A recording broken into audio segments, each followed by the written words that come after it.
I asked the same FBI agent if he showed any remorse, and he said he showed no remorse whatsoever. I've got so many times, but this is how you remain.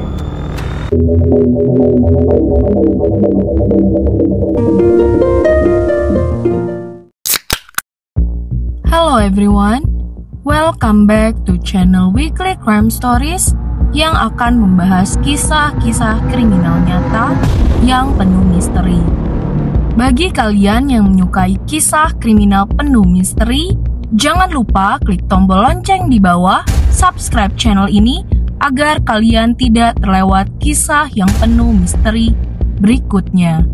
Pada musim panas tanggal 28 Mei 2022, Dylan Rounds yang berusia 19 tahun menghilang ke dalam gurun Utah yang tak bersahabat.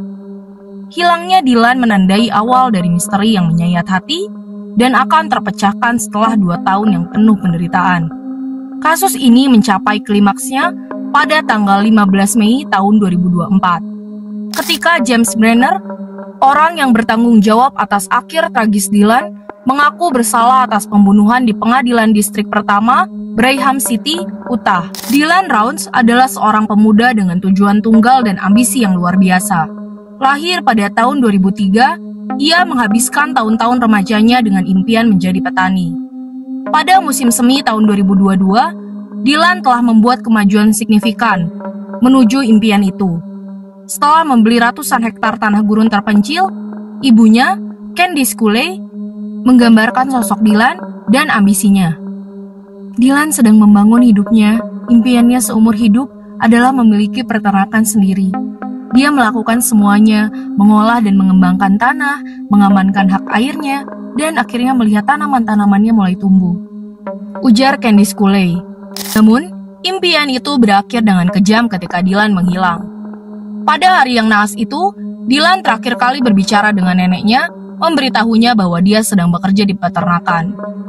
Dia terakhir terlihat dekat dengan truk gandum yang diparkir di propertinya. Kecurigaan segera jatuh pada James Brenner, seorang pengembara berusia 58 tahun yang telah menumpang di trailer di tanah Dylan. Kehadiran Brenner terasa aneh dan mencurigakan. Ia tinggal di camp seadanya, hanya beberapa langkah dari truk gandum berharga Dylan. Penyelidikan terhadap hilangnya Dylan sangat rumit dan menyedihkan. Pada Juli 2022, Brenner diidentifikasi sebagai tersangka. Pihak berwenang menjelajahi lanskap gurun dan melakukan banyak wawancara, mengumpulkan bukti yang menunjukkan keterlibatan Brenner. Menurut Wakil Kepala Polisi, KD Palmer, jumlah informasi yang dikumpulkan dari wawancara, pencarian, dan data forensik mengarah pada dugaan terhadap James Brenner. Ujar dari KD Palmer. Penyelidikan mengungkapkan bahwa Brenner memiliki riwayat perilaku kriminal, terpidana beberapa pelanggaran, termasuk kepemilikan senjata api ilegal. Masa lalunya penuh dengan kekerasan dan ketidakstabilan. Meskipun ia berusaha untuk tidak terdeteksi, latar belakang kriminalnya menjadi tanda bahaya yang menarik perhatian. Seiring berjalannya waktu, pencarian Dylan berlanjut tetapi sedikit memberikan harapan. Kemudian, pada April tahun 2024, terobosan terjadi ketika kerangka tubuh Dylan ditemukan. Temuan ini membawa sedikit kelegaan dan juga kesedihan yang mendalam bagi keluarga Dylan yang telah menunggu jawaban. Dalam kesepakatan pengakuan yang diumumkan pada 15 Mei 2024, Brenner akhirnya mengaku bersalah atas pembunuhan Dylan Rounds. Sebagai imbalan atas pengakuannya, termasuk mengungkapkan lokasi jasad Dylan, dakwaan pembunuhan tingkat pertama Brenner dikurangi menjadi pembunuhan tingkat kedua. Dakwaan penistaan terhadap jenazah dihapus. Dan Brenner juga mengaku bersalah atas 2 dakwaan kepemilikan senjata api oleh orang yang terlarang.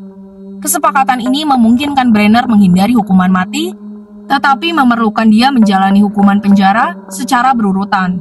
Dengan jadwal hukuman dijadwalkan pada 1 Juli tahun 2024. Kasus ini mengalami perubahan tak terduga ketika terungkap bahwa Brenner awalnya berbohong tentang keterlibatannya, mengklaim bahwa ia tidak pernah melihat Dylan sebelum pemuda itu menghilang. Kebohongan ini merupakan upaya terakhir untuk menghindari keadilan, tetapi akhirnya gagal ketika penyelidik mengungkap kebenarannya. Jaksa penuntut Box Elder County, Stephen Heldfield, menyatakan kelegaannya atas resolusi ini, mengatakan, membawa Dylan pulang dan mencapai tuntutan yang berhasil adalah kelegaan besar. Kerja tanpa lelah dari semua pihak yang terlibat membuat hasil ini mungkin. Ujar Stephen Heldfield. Keluarga Rounds, meskipun sangat berduka atas kehilangan mereka, menemukan ketenangan dalam Dylan's Legacy, sebuah organisasi non-profit yang dibuat untuk mendukung orang lain yang terkena tragedi serupa. Organisasi ini bertujuan untuk memberikan sumber daya dan dukungan emosional kepada keluarga yang menghadapi kesedihan serupa.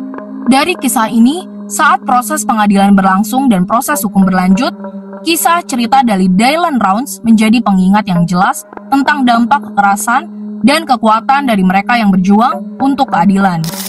Bagi kalian yang menyukai kisah misteri seperti ini, jangan lupa di like, komen, share, serta subscribe channel ini.